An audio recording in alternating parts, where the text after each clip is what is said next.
안녕하십니까. 자, 부동산 공시법입니다. 이제 오늘 첫째 시간인데요. 우리가 이제 첫째 시간은 오리엔테이션 이런 얘기를 좀 합니다.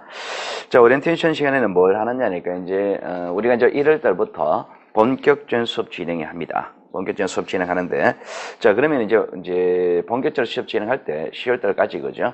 우리가 이제 어떻게 수업할 것인지, 그리고 공부는 어떻게 할 것인지 이런 방법에 관한 얘기를 해야 되는데요. 뭐 이제 첫 번째 시험 제도에 관한 얘기, 그리고 공부 방법에 관한 얘기, 수업 진행 방법 요 세 가지를 해야 되거든요. 자, 시험 제도 생략하겠습니다.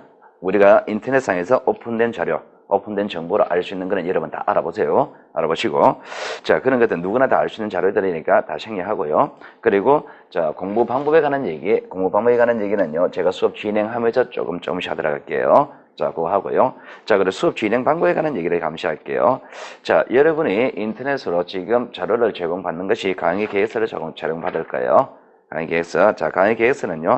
자, 제가 전체적으로 강의를 이렇게 진행하겠다는 계획서인데요. 제가 이제 대충 분량을 정해놨습니다. 분량을 정해놨는데, 자, 이 분량은요.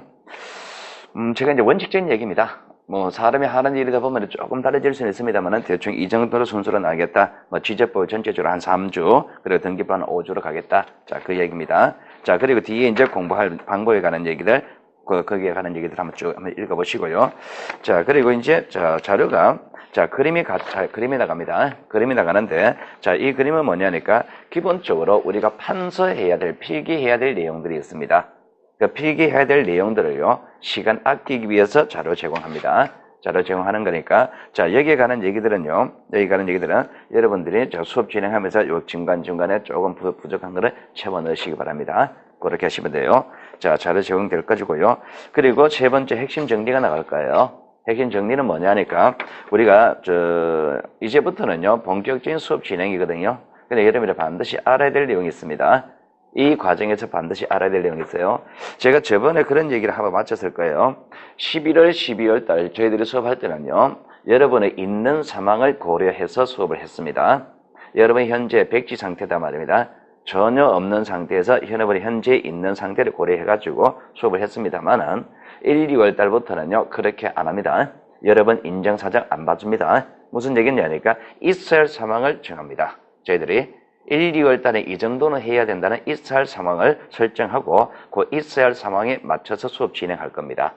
그러면 어떤 문제 생기느냐니까 있는 상황을 고려해서 수업할 때는 여러분이 몰라도 그죠? 몰라도 나를 맞춰 수업했는 겁니다. 여러분을 맞춰서 수업했는 거예요. 근데 지금부터는 여러분을 고려 안 합니다. 안 하고 이 정도는 해야 된다. 있어야 할 상황을 설정해서 고려합니다. 수업합니다. 그만큼 빠릅니다.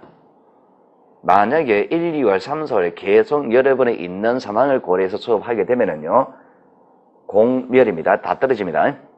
여러분은 편한 거를 원하거든요. 아무래도 여러분들이요, 비수험자, P자 들어가면 원래 힘들잖아요. 그죠? 수험생이기 때문에 여러분들은요, 공부하는 입장이기 때문에 편하기를 원합니다. 편하기는 편한 거를 계속 맞춰져 버리면은요, 우리가 가야 할 목표는 여기다 말입니다. 여기 도달할 수가 없습니다. 그렇기 때문에 지금은요, 1, 2월 때는 이 정도는 해야 된다는 상황을 설정해서 갈 거니까 조금 부담스러울 겁니다. 부담스럽더라도요, 쫓아 따라오시기 바랍니다. 1년, 시험을 10월 26일에 시험 치자. 10월 26일에 시험 치는데 1년 내도록 여러분들을요, 저희들이요, 강사들이 여러분들을 엄청 몰아붙일 겁니다. 계속 몰아붙일 거예요. 그렇게 계속 쫓겨갈 겁니다. 쫓겨가서 허겁지겁 이래 쫓겨갈 겁니다. 그렇게 따라올 거다 말입니다. 그렇게 해가지고 시험장에 가는 겁니다.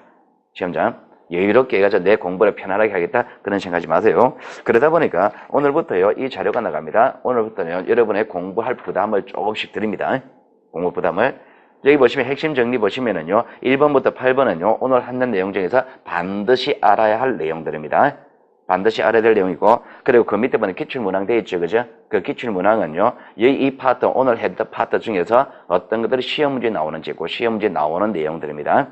시험 문제 이런 식으로 나왔단 말입니다. 이런 식으로 시험 문제 나왔으니까 여러분들이 어떻게 공부할 것이냐, 그건 여러분의 스스로 판단될 겁니다. 그 목적으로 하는 겁니다. 자, 그러면은 이 자료가 이제 매주 나가는데요. 자, 8주 동안 진행하니까 8번 나가겠죠. 그죠?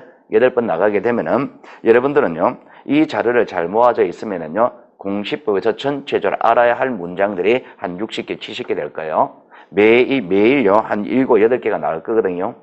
7, 8개 정도 문장이 나갈 겁니다. 어떨 때는 많을 때는요, 15개 될 수도 있고, 어떨 때는요, 5개 될 수도 있고, 이래 될 겁니다. 그러면 70개 정도 문장이 여러분들의 기본적인 문장이요, 외워져 있다 그러면은요, 공시법 전반적으로 기본적인 내용은 다 암기가 되는 겁니다. 그렇게 판단하시면 됩니다. 그러니까 이 자료를 잘 관리하세요. 자, 그렇게 하시고요. 자, 그러면 이제, 자, 오늘부터는 바쁩니다. 바쁘니까 수업 진행 바로 들어갈게요. 자, 우리가 모든 과목들은요, 여러분들이요, 모든 과목들 어떤 학문이든 공부를 처음 할 때는요, 반드시 개념부터 잡아야 됩니다. 그러니까 지금 우리가 수업하는 이 과목이 부동산 공시법이잖아, 그죠? 부동산 공시법입니다. 자, 부동산 공시법인데, 부동산 공시법 이게 뭐냐부터 잡아야 됩니다. 이게 뭐냐? 부동산 공시법이라는 것이 뭐냐? 이 개념부터 잡아야 되는 거예요.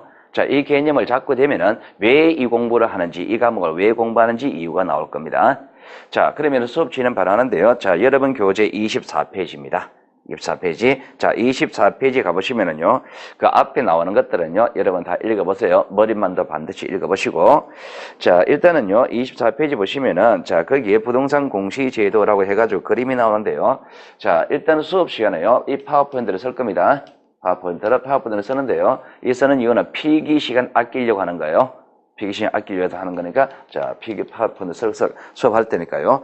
자, 일단은 그림을 보시면은요, 자, 그 그림에서, 자, 제일 먼저 부동산 공시제도의라고 나오죠. 그죠? 자, 그러면 여기서 부동산 공시제도에서 부동산하고 되는데요. 이 부동산이 뭔지부터 들어갑니다. 자, 거기에 책이나 그림에 없는 글자는 적어 놓으세요. 자, 부동산은요, 우리가 토지와 건물을 말합니다. 토지와 건물입니다. 자, 우리가 민법 시간에 부동산은 토지와 그 정착물이라고 해요. 그런데 공시법 시간에 부동산은 토지와 건물을 말합니다. 이 글자가 명확합니까? 잘 보입니까? 이 글자가 나왔습니까? 안 그러면 이 색깔이 나왔습니까? 위에 게 나왔습니까? 밑에 게 나왔습니까? 판단하기에? 노란색이 나왔습니까? 그러면은, 자, 앞으로 수업 시간에요. 그림 속에서는 노란색으로 쓸게요. 자, 우리가 부동산이라 그러면은요, 부동산은 토지와 건물을 말합니다. 토지, 건물을 부동산이라 그런 거예요. 자, 그리고 공시입니다. 공시는요, 한자로는 요렇게 씁니다. 공시는 한자로는요, 자, 요렇게 쓰는데, 자, 이거는 무슨 뜻이냐? 공개, 공고, 이거 생각하시면 됩니다. 공개한다, 공개한다, 어떤 내용을 외부에 알린다는 뜻이잖아, 그죠? 그러니까 공시란 말은요, 특정 사항을 외부에 알린다, 이 뜻으로 씁니다. 자, 그러면 부동산 공시라는 것은요, 특정 토지와 건물에 관한 특정 사항을 외부에 알리는 제도다, 이렇게 되는 거예요.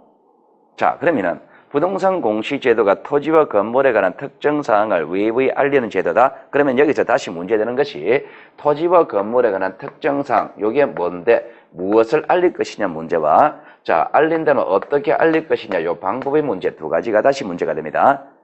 그러니까 우리가 부동산 공시 제도에서 그 다음에 분석해야 될 것은요, 무엇을 알릴 것이냐 대상의 문제와 어떻게 알릴 것이냐 방법의 두 가지 문제가 분석이 돼야 돼요. 그러면 우리가 대상 무엇을 알릴 것이냐라고 한다면은, 자, 어차피 토지와 건물에 대해서 형성되는 내용 중에서 사실관계와 권리관계가 있을 거다 말입니다. 그럼 이 사실관계와 권리관계를 외부에 알리는데, 자, 사실관계는요, 자, 여러분 그 책에 보시면은요, 그 밑에네요, 24페이지 그 그림 밑에 있습니다. 있는 건 적을 필요 없습니다. 사실관계는요, 부동산 표시라고도 합니다. 부동산 표시라고 하는데, 같은 말입니다. 자, 부동산 표시에서 부동산은 토지와 건물이라 그랬죠? 자, 그럼 표시라는 글자는 어떤 의미냐니까, 특정한다는 뜻입니다. 표시는 특정한다는 의미입니다. 그러면은, 부동산 표시란 것은요, 부동산을 특정하는 의미를 가지는데, 그러면 사실관계는 부동산 표시라 그랬죠? 부동산 표시는 부동산 특정하는 거라 그랬죠? 그럼 사실관계는 부동산을 특정하는 의미다, 이게 되겠죠? 그러면 사실관계는 부동산을 특정하는 내용인데, 그런데 부동산은 토지와 건물이라 그랬잖아요, 그죠? 그럼 부동산을 특정하는 내용이 구체적으로 뭐가 있을까? 토지와 건물이 부동산이니까 토지를 특정하는 내용과 건물을 특정하는 내용으로 구성되겠죠. 그러면 토지를 특정하는 내용이 또 구체적으로 뭘까? 건물을 특정하는 내용이 구체적으로 뭘까? 또 이게 문제가 될 거 아니에요, 그죠? 자, 그러면은 토지를 특정하는 내용을 이렇게 얘기합니다. 자, 소재, 지번, 지목, 면적, 경계 또는 좌